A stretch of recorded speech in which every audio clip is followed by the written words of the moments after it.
Yes. Yes. Ladies and gentlemen, this is Mark Perrette with the Grid Book series, and this is radio show number 7. We have someone real awesome on the show today. He's marched for the Prairie View Marching Storm in 2013, toured for a year in Japan, performing in the Drumline Beat Show for Universal Studios in 2014. He's taught with the drum lines of Rosemont High School and Luther Burbank High School in Sacramento, California, and has also taught with the Sacramento Guardian Knights Drum and Bugle Corps. He's an influential performer on social media, inspiring many people in a wide range of interests. We're so glad to have him on the show today, Mr. sdjmalik. Welcome to the show. Yo, what up, man? How's it going, dude? Just going good, just chilling. I have personally been inspired by the things that you are doing on the internet and through performance, through your YouTube.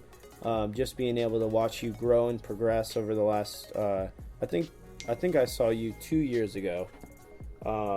It's been really inspiring, man. Oh, that's dope. So thanks, man. I appreciate it. But for the listeners right now who don't know who you are, or have never heard of SDJ Malik before, what is it that you do, and what is it that people would see now, the stuff that you're doing? Well, I mean, pretty much I'm a super drummer. Yeah. No, I'm pretty much a mainly snare drummer. You know, I can play a little bit of drum set and pretty much any percussion instrument you can think of, but my main go-to is snare drumming. Yeah. So, and I think that's where, a lot of people see you. Isn't there one video that's like got 1 million views or something? I think there's a couple of them, but yeah, there's a couple of videos with 1 million views. Yeah. But one of them actually circulated all over the internet like last year. Yeah. 1 million. Jay. 1 million. That's so awesome. Like, being able to what's cool about what you do is it's more than, standing still and playing. You have tricks that you do. There's all kinds of different ways that you have been progressive in the way that you play, and it's really interesting and fun to watch for people who are not drummers. And so I think that's something that's exciting is you've almost been able to use social media to bring way more people into this percussion community. And I don't know, do you feel that? Like, do you feel like you've been able to use social media to move you forward? Yeah, most definitely. I mean, like, I've been on social media since when YouTube first started, and when MySpace was around still. MySpace! I remember having a MySpace page. MySpace. Oh man. Yeah. that's how you know you're a real OG. Original. Yeah, man, I've been on social media since it's been 10 years now. Yeah. So, I mean, I've been there from pretty much the beginning, before like Instagram and all that stuff. So. Yeah, man. Yeah. So how have things changed? Social media wise. Yeah, like you were doing your thing back when MySpace was around. But has Instagram been better than MySpace? Like, do you like social media in today's world better than what it was years ago? Oh, yeah. Because, like, Instagram, it's been a lot easier to reach more people as far as, like, drumming, and the way they, like, Instagram's acronyms and Facebook and all that. Yeah. The more views and likes you get, the more people see it, and that's when you start reaching people that's not even involved with drumming or music. They're just regular people looking for a cool video to watch. Yeah. Whereas MySpace, it wasn't even like that. Even YouTube, like, I had to use MySpace to post YouTube videos on it. So right. nowadays you can post your link pretty much anywhere, and it's easier that way. And it's so important.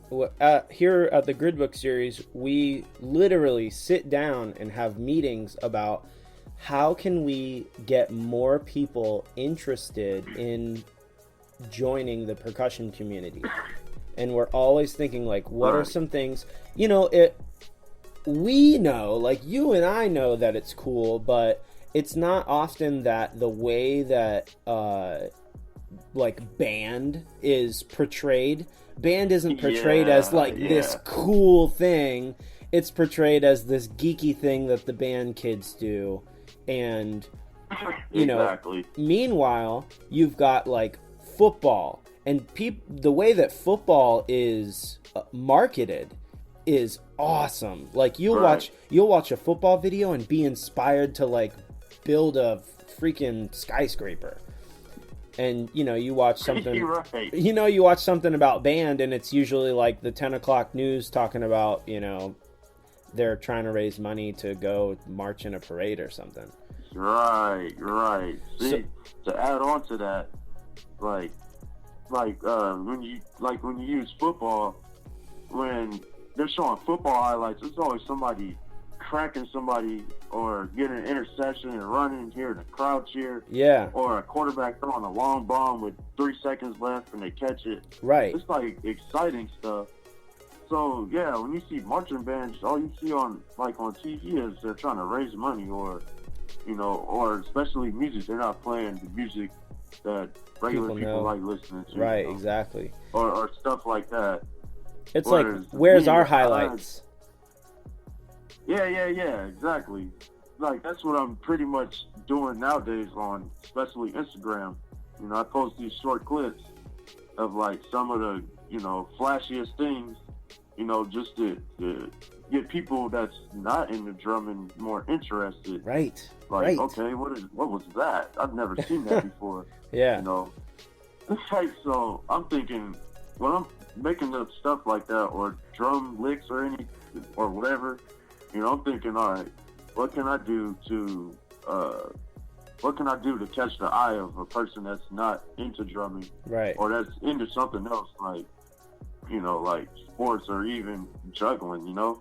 Yeah. So that's like my first go-to thought, you know? Yeah, and I already know drummers. Yeah. It's so important though. It's like you're like touching a part of my soul right now. Like, this is something I think about every single day, is that people don't even understand how cool this is.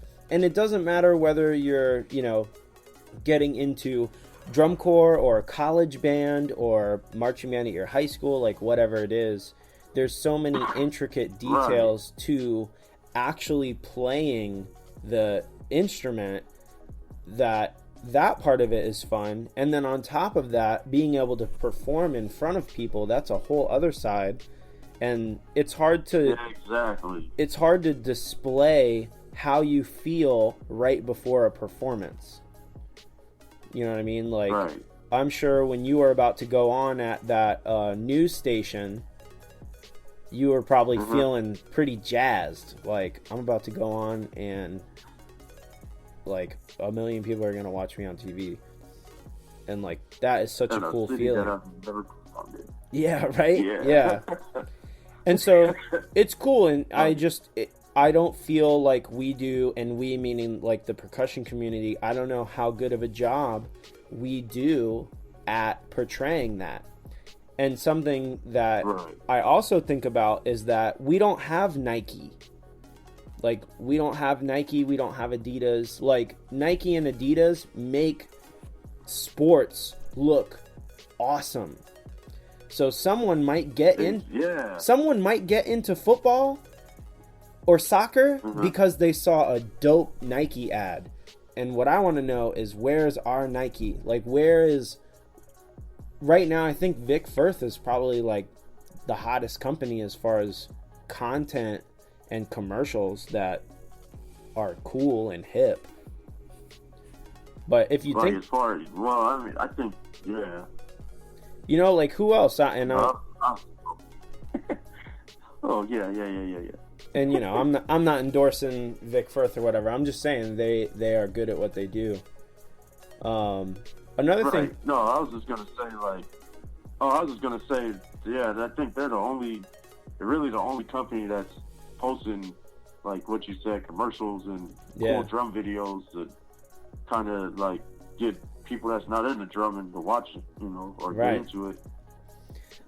Something else I think about, and actually, this might lead into the next question, which is on the entrepreneur side. And if you're looking at numbers, I don't know of any drum related Instagram account that has more than like 300,000 followers. Like, meanwhile, you have some athletes alone by themselves have like 6 million followers, and I don't know, we don't have any platform that has 1 million followers for what we do.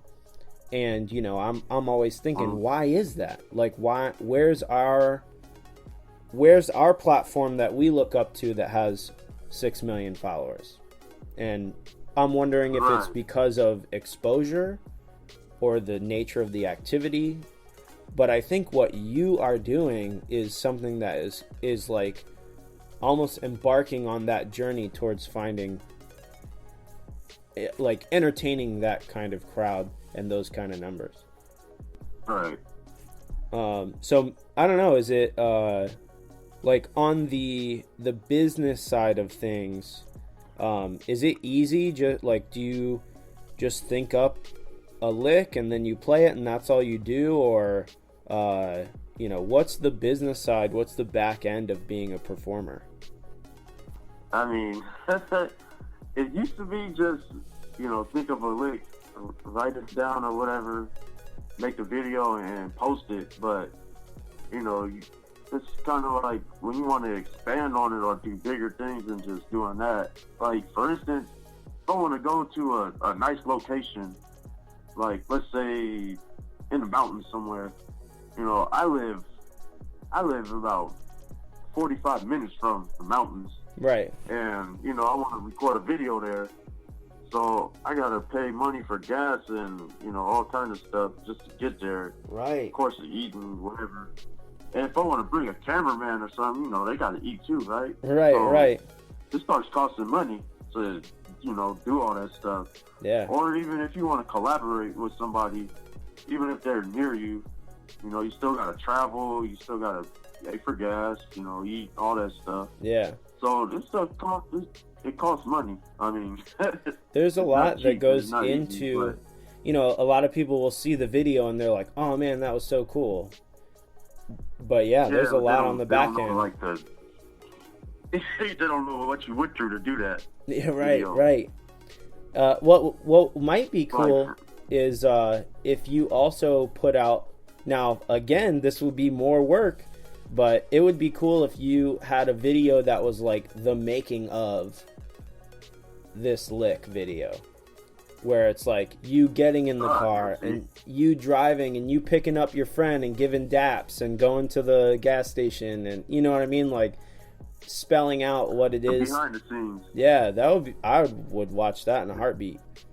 So I had actually a couple of friends tell me you need to show the background of what you're doing, or you need to do this and that, like pretty much like a vlog in a way. Right, I'm right. Like, I don't know how to vlog, so I don't know what to say in the camera, or right. But I try to watch other vloggers. Yeah, I think when you were in Japan, you had some vlog stuff that I watched that I really liked. Didn't you have you were like dressed up as a ninja or something? Yeah. I haven't. Yeah. I mean, that was cool. Sometimes I like getting a little more theatrical than normal, Yeah. But I could have vlogged about that. This is little stuff like that. I could have been an extra video or show how I did this or that. Right. Yeah. So that would definitely been considering it and thinking of some ideas on it. So now it might just. Yeah, we would love to see that. Now, I'm thinking about, the person who is working a day job and really loves drumming, but, has aspirations to do drumming as a living, but thinks that's unrealistic. Like, do you have a job that you work and this is just a hobby, or, how are you able to do what you do? Well, I mean, I sell merchandise, hats and T-shirts, and that helps pay for any traveling costs, or basically just support what I'm doing. Yeah. And of course you have the day job to support your regular life. Right. But I'm hoping one day I can totally quit that day job and just focus all on drumming, because this is what this is life. This is what I really want to do. Yeah. So that's pretty much the goal, I think, for you and I both. Yeah. Oh, absolutely. Quit that day job and do this full time. So it is. So it's sales from merchandise. I think what a lot of people don't understand too is, and I say this all the time, if there's something that you love, you gotta support it, like monetarily. Like if you love what a drum corps is doing, then go to the show and pay the money to go see it, or buy the DVD, or buy the merch at the merch booth. If people see what you're doing and are like, man, this is the coolest thing ever, a lot of people don't think about how that can go away instantly, because at the end of the day, you got to make money in order for it to continue. Right, you need money to sustain pretty much anything you're doing. You need money to sustain it. Right. What gets me is, imagine if every one of your Instagram followers just bought like a t-shirt. Which, oh yeah, I'd be rich. You know what I'm saying? For that one person, how much are your t-shirts? Well, right now there's a sale. I just put another sale up, so right now they're selling at $11.99 a pop. Yeah, so for one person, it's $11.99. You get a cool t-shirt and you support somebody. And if every single person did that, then you could eat. You know what I'm saying? I could do everything. Yeah, you could quit your day job. You could go. You could do. You could travel. You could make more videos. You could. Right. Man, you can make your own production company and start teaching people. And there's all kinds of opportunities. But it's about how do you convert? And this is some business talk. How do you convert the people that are watching what you do to say yes to $11.99 t-shirt? And it's hard because you know what? You don't want to ask. Right. And to add on top of that, like, if everybody did buy a shirt, and it just blew up so big, of course you could have your own production. And not only that, if somebody else wants to like do what we're doing, they can come under your wing. You can support them or whatever, pay them whatever they need to do what they're doing. They're artists, and it would help supply, for more people to join in. And that's how a community like this grows, pretty much. Yeah. And if you ask me, the people doing that the best is the hip-hop industry. Like, the hip-hop industry is killing it. But that's because when someone is, let's say the record label sees someone, they have sold enough records and are making enough money to be like, we're going to put you on. And they fly you out and put you on a record. And that's just because, hip-hop is a culture.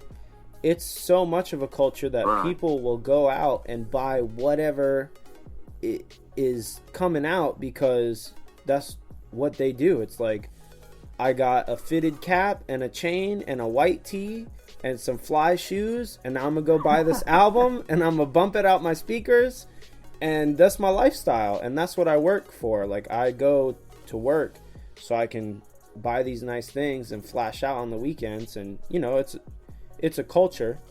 And you also have people like me who, you know, I'm not flashy at all, but I love hip hop, and they have people all over the world. So the culture isn't just like one kind of person.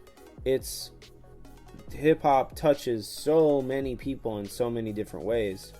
And that's what's cool is there's, you know, for what we do, there's drum corps, and there is things like Blast, the Broadway show, and there's solo artists like what you're doing, and then you have the educational side, which is what we're doing. And so you know, we just got to figure out a way to get out into the public and start influencing some of the younger minds, so when they get older, you know, influencing generations is something that we really talk about when we're doing our marketing meetings. Is like, you know, we got to influence the younger kids as a generation. Then as they get older, those are the people who are going to be investing in what we're doing. Right, exactly. We just got to last that long. Right. I mean, the platform is there. I mean, like you just said, you got performers, education people, education people.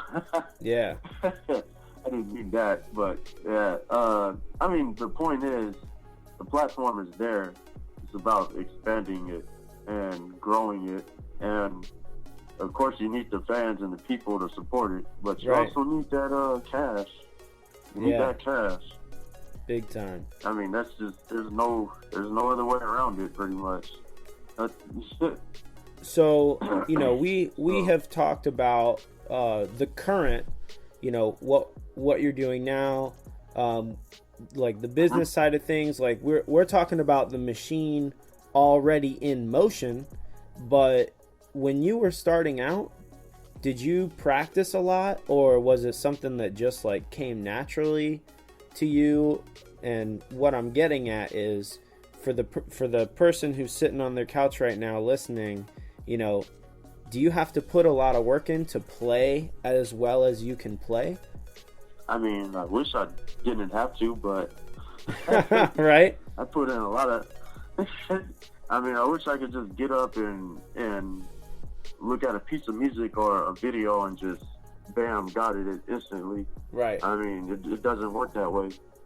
You know, like I put in hours and hours daily.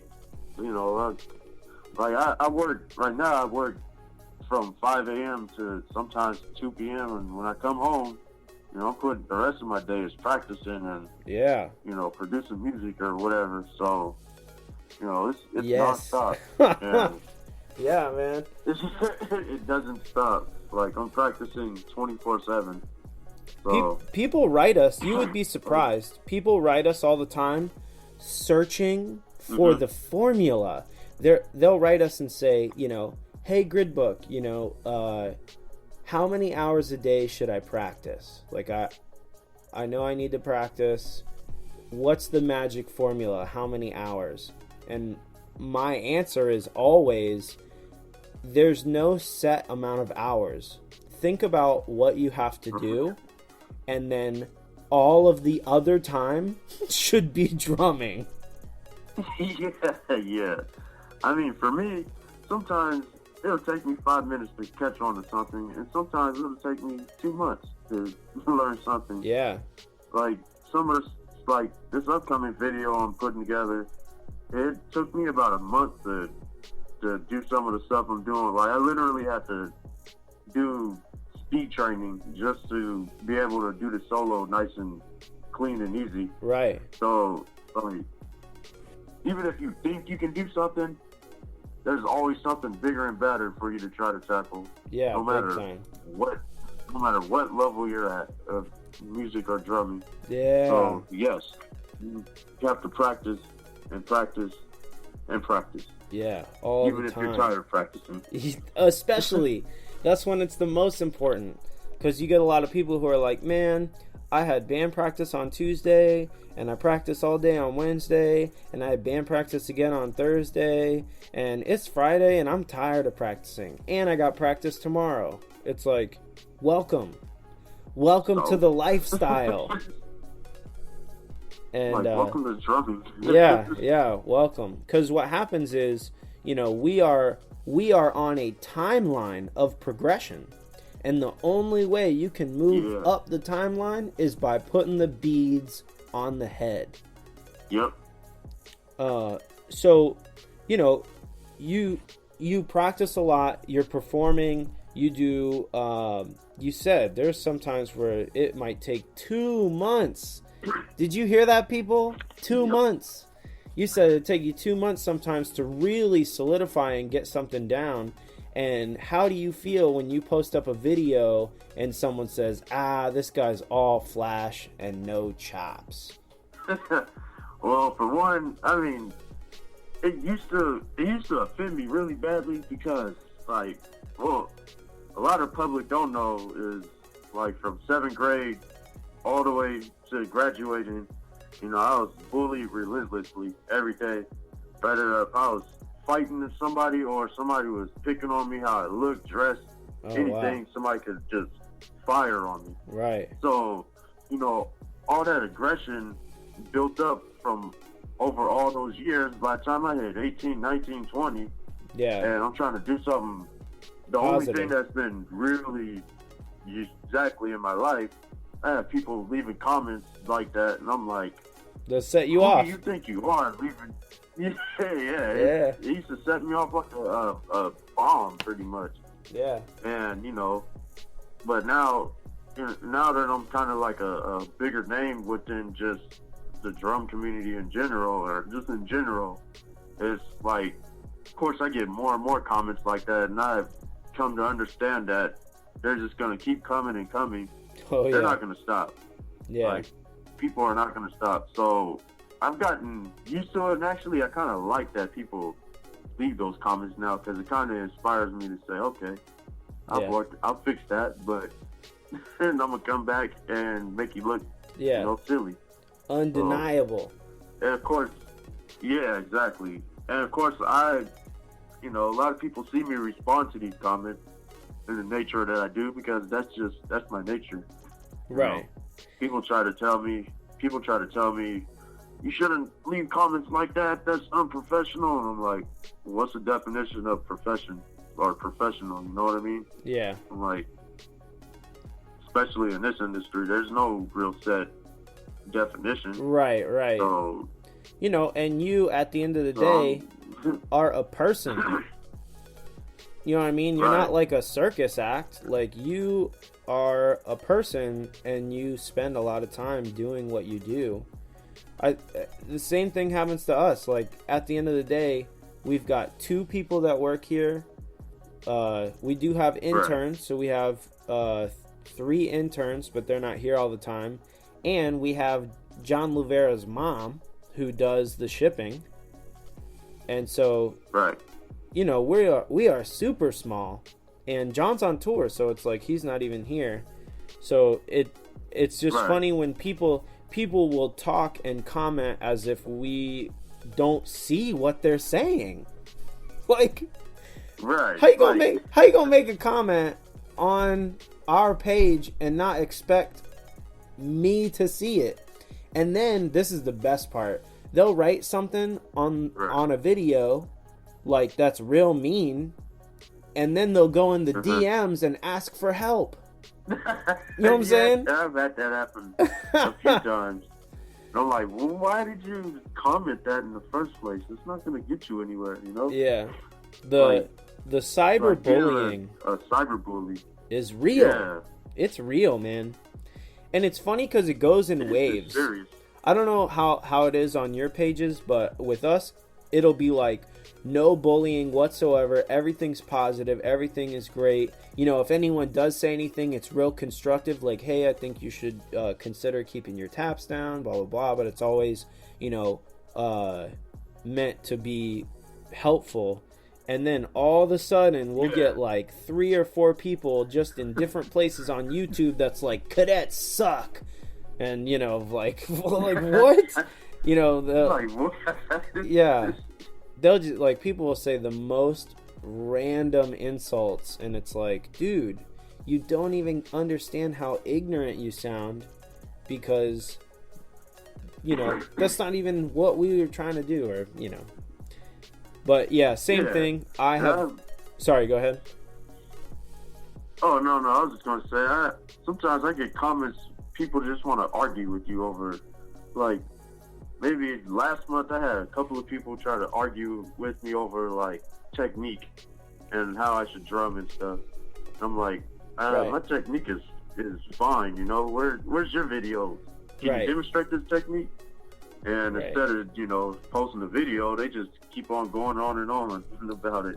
Right. This is like, what is the purpose of arguing over this, Right. Like, trying to make me feel better, because at this point, like I said, it don't hurt me no more like it used to. So. Yeah. And so I guess the thing that I want people to know, and if you're listening right now and you post videos as well, and you are a performer on social media, whether you're the best in the world or just starting out, if anyone makes any kind of comment on your videos that is negative and not helpful, because you can get criticisms that are helpful, but if it's just flat out negative, don't mind the haters. You can't always appease to everyone. And who is it? My man, oh my God, what's his name? He's like, if you have 10 haters, you need to figure out how to get to 20 by the weekend. Yeah. I can't think of it. Cat Williams. Yeah. Man, that changed my life right there. He's like, I love haters because my hair is luxurious. And if you got 10 haters, you need to figure out how to get 100 by the weekend. Haters are what keep you thriving, keep you, interesting. You know what? I do agree with that, because when haters do come to my page, I get like 5 or 10 more like people that like my stuff. So right, they'll like stick up for you. I guess for every one hater, 10 nice people come. So right. I mean, nowadays people just leave a dislike on my YouTube page, but I get about 30 more likes on my YouTube. So right, I'm like, whatever. Yeah. The bad comes, or the good comes with the bad. There was something I was actually I was listening to an interview. Now this is years ago. With Drake, and someone was talking to Drake about, man, you're doing your thing, and a lot of people don't like what you do, especially like in the hip hop community. They're calling you soft and this and that, and he was like, look, man, I don't have time for that.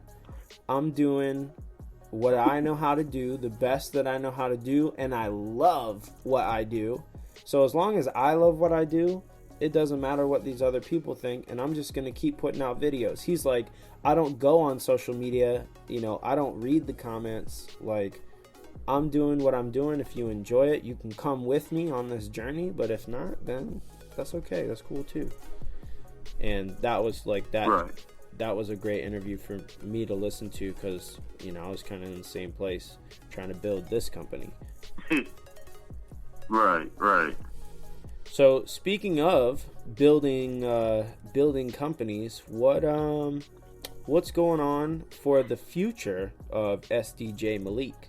I'm working on a few things. I'm trying to expand on more merchandise, travel more, or not just travel, but actually network with people more. Yeah. Because I really want to get back on the live stage again.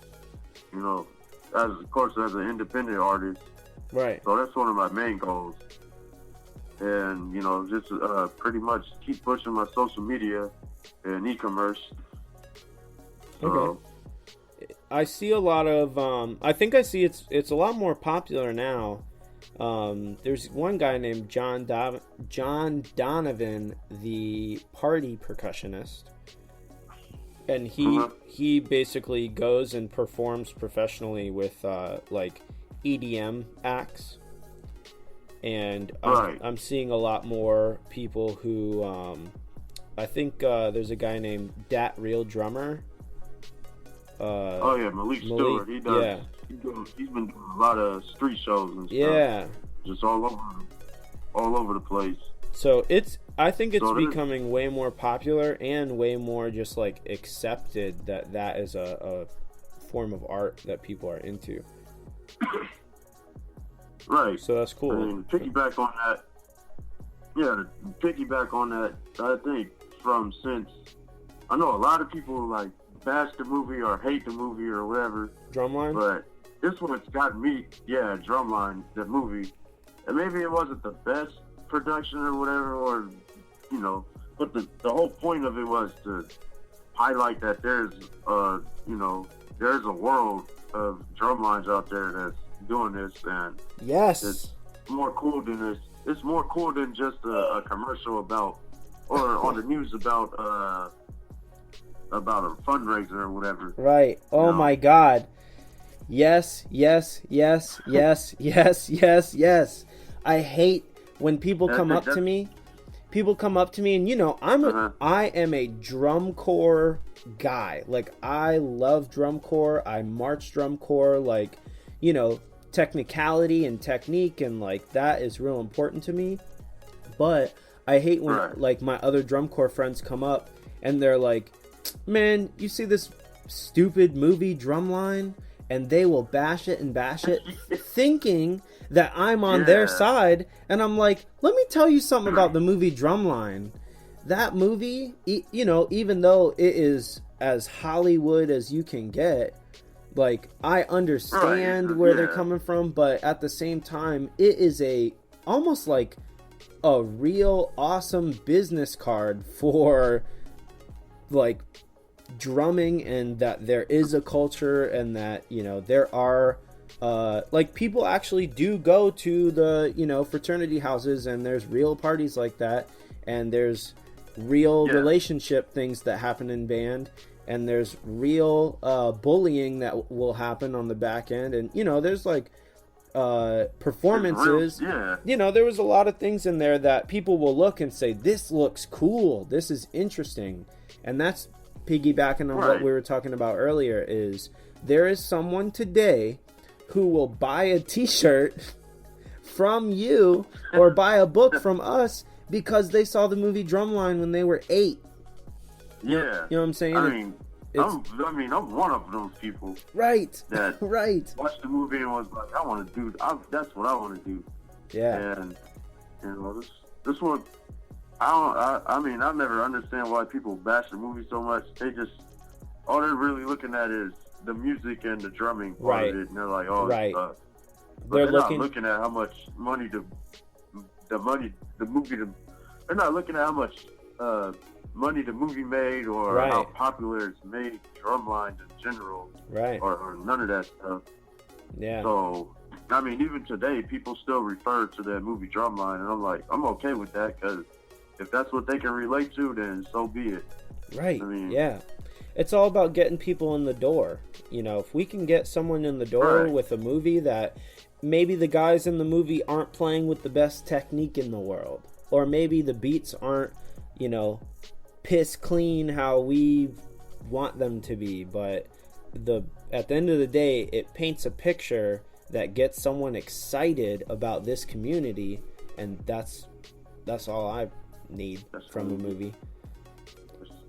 Yeah, that's how you suck them in, and then you can show them, all right, this is how it really is. Right. This is how we do it here. Even when I went to Prairie View, when I first got there, I didn't know what to expect. All I could think of was, all right, is this how it really happens in the movie? Right. You know what? Some of it was, the movie was the truth. Like, some of that stuff was real. Like, getting up at 4 a.m. and running to the football field by 4:30 in a line, calling out a number, and all that stuff, the marching drills, running back and forth all that stuff was real. Right. I'm sure some marching bands and drumlines do things their own way or whatever, but for the most part, that movie is pretty accurate as far as what the background seems. Yeah. So, and even if it's not accurate for some people, like some people might march in a college line somewhere that's completely different and they don't do any of those things. But that's the beauty of this, is that it doesn't have to be the same. And thank God it's not all the same. I know, or it'd be boring if it was all the same. Yeah. Like no variety. So. Well, Jay, this has been an amazing conversation, dude. Oh, man. So most definitely. I just want to say thank you for being on the show. This is something that we've been getting a lot more response. You know, this is the seventh time that we've done this. And it's just real cool to know that, like, you knew who we are, we know who you are, that we've been connected before in the past, and that I wish you the best of luck and success in what you're doing.